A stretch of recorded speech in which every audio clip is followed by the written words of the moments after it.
This is how I like to tie my Prusiks.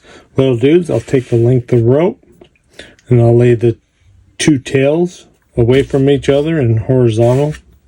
Then what I'll do is I'll grab that whole entire loop that I created and the two tails, and I'll just gather them just like this. Now what I'm going to do is take my tail, I'm going to wrap it all the way around these two strands, creating a double overhand bend. Pull my finger out.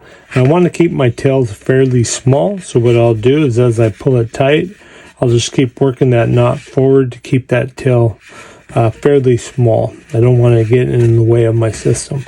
When I get to here, now I'm just going to turn my rope around and do the exact same knot on the opposite side. Double overhand turn or double overhand bend. Pass it through, same thing.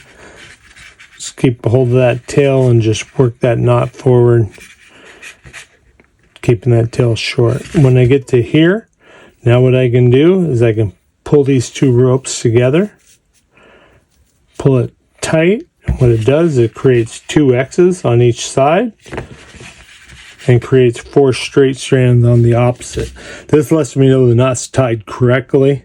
And what that does is it helps bind it by having both X's on one side. It just helps it kind of tension together.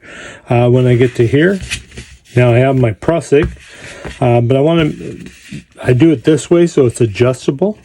What I can do is pull one strand.